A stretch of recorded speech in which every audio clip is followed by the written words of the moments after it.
ഹരേ കൃഷ്ണ. ഗുരുവായൂരപ്പൻ്റെ പുണ്യസന്നിധിയിൽ ഭക്തിയുടെ പരകോടിയിൽ ലയിച്ചു നിൽക്കുന്ന സമയമാണ് ഉച്ചപൂജ സമയം എന്ന് പറയുന്നത്. ശ്രീലകവാതിൽ തുറക്കുമ്പോൾ ഭക്ത മനസ്സുകളിൽ ആനന്ദാശ്രുക്കൾ നിറയ്ക്കുന്ന ആ കാഴ്ചയാണ് ഗുരുവായൂരപ്പൻ്റെ ഉച്ചപൂജ അലങ്കാരം. ഇന്നത്തെ ഭഗവാന്റെ രൂപം എന്ന് പറയുന്നത് ഭക്തകോടികളുടെ ഹൃദയതാപങ്ങൾ ശമിപ്പിക്കുന്ന ആ പൂർണ്ണ ചന്ദ്രബിംബം പോലെയുള്ള ഒരു ഭാവമാണ്. പരിമളപൂരിതമായ കളഭക്കൂട്ടിനാൽ അഭിഷിക്തനായിട്ട് പൊന്നുണ്ണിക്കണ്ണൻ മുരളീധരനായി വേണുഗോപാലനായി ശ്രീലകത്ത് വിളങ്ങുകയാണ്. ആ ചന്ദനഗന്ധം ശ്വസിക്കുമ്പോൾ, ഭഗവാന്റെ ആ ദിവ്യരൂപം ദർശിക്കുമ്പോൾ നമ്മുടെ മനസ്സിലെ അവിദ്യയുടെ ഇരുളകന്ന് ജ്ഞാനത്തിൻ്റെ പ്രകാശം നിറയും. ഒരു 2 വയസ്സുകാരനായ ഉണ്ണിക്കണ്ണൻ്റെ ബാലലീലകളും ഈ പ്രപഞ്ചത്തിൻ്റെ മുഴുവൻ നാഥനായ ജഗദീശ്വരൻ്റെ പ്രൗഢിയും ഒത്തുചേരുന്ന ഒരു വിസ്മയമായ കാഴ്ചയാണ് ഇന്നത്തെ അലങ്കാരം എന്ന് പറയുന്നത്. മനസ്സിൽ അത്യാനന്ദവും ശാന്തിയും നൽകുന്ന ഈ വേണുഗോപാല രൂപത്തിൻ്റെ ഓരോ അംശത്തെയും നമുക്ക് കാണാൻ കഴിയും. ആ തൃപ്പാദങ്ങളിൽ നോക്കി നോക്കൂ. ഭഗവാൻ തൻ്റെ പുണ്യപാദങ്ങൾ സ്വതസിദ്ധമായ ശൈലിയിൽ പിണച്ചു വെച്ചാണ് നിൽക്കുന്നത്. ഇടതുകാലിന് മുന്നിലായിട്ട് വലതുകാല് ചാരി വെച്ച് സ്വല്പം ചരിഞ്ഞു നിൽക്കുന്ന ആ ഭാവം എന്തൊരു ഭംഗിയാ കാണാൻ. ആ തൃപ്പാദങ്ങളിൽ സ്വർണത്തിൽ തീർത്ത പൊൻതളകൾ ശോഭിച്ചു നിൽക്കുന്നുണ്ട്. ഭഗവാൻ കാലുകൾ പിണച്ചു വെച്ച് നിൽക്കുന്നത് പ്രകൃതിയും പുരുഷനും ഒന്നു ചേരുന്ന മായാവിലാസത്തിൻ്റെ പ്രതീകമായിട്ടാണ്. ലൗകികമായ ദ്വന്ദ്ങ്ങളെ, അതായത് സുഖം ദുഃഖം നന്മ തിന്മ പോലെയുള്ള ദ്വന്ദ്ങ്ങളെ മറികടന്ന് സമഭാവനയിലെത്താൻ ഈ പാദങ്ങൾ നമ്മളെ പഠിപ്പിക്കുന്നുണ്ട്.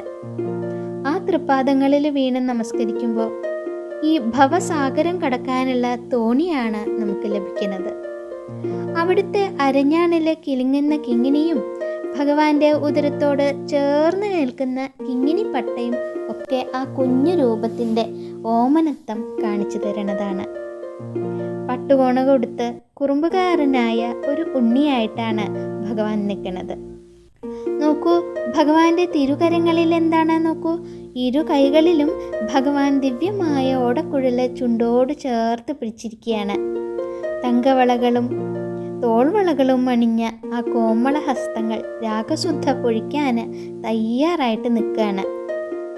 ആ തിരു അധരങ്ങളിൽ വിരിയണ മന്ദഹാസവും ഓടക്കുഴൽ വിളിയുടെ ഭാവവും ഒക്കെ കൂടി ചേരുമ്പോൾ ഒരു അനിർവചനീയമായ ഒരു അനുഭൂതിയാണ് അത് കാണുമ്പോൾ നമുക്ക് കിട്ടുന്നത്. ഭഗവാന്റെ ഓടക്കുഴൽ വിളി കേവലം ഒരു സംഗീതം എന്നും നമുക്ക് പറയാൻ പറ്റില്ല. അത് ജീവാത്മാക്കളെ പരമാത്മാവിലേക്ക് ആകർഷിക്കുന്ന പ്രണവനാദം തന്നെയാണ്. ഓംകാരമാണ്. ഉള്ളുപൊള്ളയായ ഓടക്കുഴൽ പോലെ നമ്മുടെ അഹംഭാവത്തെയും കാമക്രോധങ്ങളെയും ഒക്കെ അകറ്റി ശൂന്യമാക്കിയാൽ ഭഗവാൻ നമ്മളെയും തൻ്റെ കൈകളിലെടുക്കും.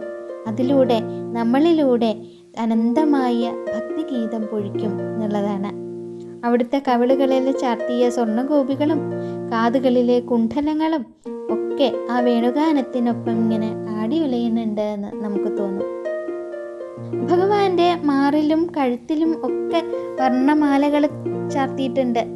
കളഭത്തിൻ്റെ പ്രഭ ചൊരിയുന്ന ആ തിരുമാറിൽ ചുവന്ന തുടുത്ത തെച്ചിപ്പൂക്കൾ കൊണ്ട് അത്യന്തം മനോഹരമായിട്ട് കെട്ടിയുണ്ടാക്കിയിട്ടുള്ള ഉണ്ടമാല ചാർത്തിയിട്ടുണ്ട്. കഴുത്തിനോട് ചേർന്ന് വെണ്മയാർന്ന മുല്ലമുട്ടുകൾ പോലെയുള്ള ഒരു മാലയുണ്ട്. പതക്കത്തിന് മുകളിലായിട്ട് തുളസീദളങ്ങൾ മനോഹരമായിട്ട് ഇങ്ങനെ വിന്യസിച്ചു വെച്ചിരിക്കുന്നു. ഭഗവാന്റെ ശരീരത്തിലെ മഞ്ഞക്കളഭവും തെച്ചിപ്പൂമാലയുടെ കടും ചുവപ്പും തുളസിയുടെ പച്ചപ്പും ഒക്കെ ഒത്തുചേർന്ന് വരുമ്പോൾ അതൊരു പ്രപഞ്ച സത്യമായിട്ട് അങ്ങ് മാറുകയാണ്. പ്രകൃതിയിലെ സകല വർണ്ണങ്ങളും ഭഗവാനിൽ ലയിച്ചിരിക്കുന്നു എന്നുള്ളതാണ്. വെളുത്ത മുല്ലപ്പൂക്കൾ ശുദ്ധമായ ഭക്തിയെയും, ചുവന്ന തെച്ചിപ്പൂക്കൾ ഭക്തൻ്റെ തീവ്രമായ അനുരാഗത്തെയും, തുളസിയിലകൾ ആത്മസമർപ്പണത്തെയുമാണ് സൂചിപ്പിക്കുന്നത്. ഈ വർണ്ണസമന്വയം കാണുമ്പോൾ നമ്മുടെ ഹൃദയത്തിലെ തമോ ഗുണങ്ങളൊക്കെ മാറി സത്വഗുണം ഇങ്ങനെ ഉണരുകയാണ് ചെയ്യണത്. ഭഗവാന്റെ തിരുമുടിയിലേക്ക് നോക്കി നോക്കൂ. ശോഭയേറിയ പൊൻകിരീടാണ് തിരുമുകളിൽ ചാർത്തിയിട്ടുള്ളത്. ആ കിരീടത്തിന് ചുറ്റുമായിട്ട് തെച്ചിപ്പൂവും വെളുത്ത പൂക്കളും തുളസിയും ചേർത്ത് വെച്ച തിരുമുടിമാലകൾ ചാർത്തിയിട്ടുണ്ട്. അതിനു പുറമെയായിട്ടോ പൂർണ്ണമായും തെച്ചിപ്പൂക്കൾ മാത്രം ഉള്ള ഒരു പ്രത്യേക മാലയും കൂടി ശിരസിന് ഭംഗിയേറ്റുന്നുണ്ട്. തിരുമുടിക്കൊക്കെ മുകളിലായിട്ട്, അതായത് വിധാനമായിട്ട് 6ഓളം ഉണ്ടമാലകൾ തൂക്കിയിട്ടിട്ടുണ്ട്. അതിൽ 3 താമരയും തുളസിയും കൊണ്ടുള്ളതും ബാക്കി 3 ഭഗവാൻ ഏറ്റവും പ്രിയപ്പെട്ടിട്ടുള്ള തുളസി ദളങ്ങൾ മാത്രം കോർത്തുണ്ടാക്കിയിട്ടുള്ളതുമാണ്.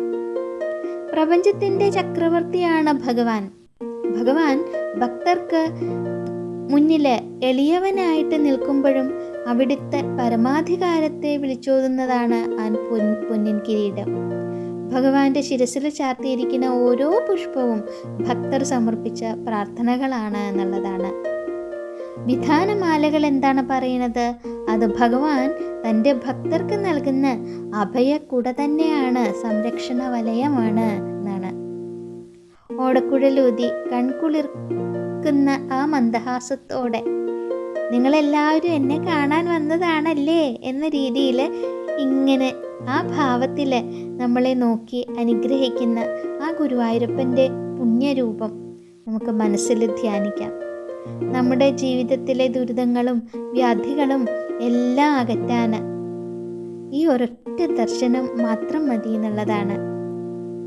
ആപത്തുകൾ വന്നാലും സമ്പത്ത് പോയാലും അവിടുത്തെ പാദത്തിലുള്ള ഭക്തി മാത്രം കൈവിട്ടു പോകരുതേ ഭഗവാനെ എന്ന് നമുക്ക് പ്രാർത്ഥിക്കാം.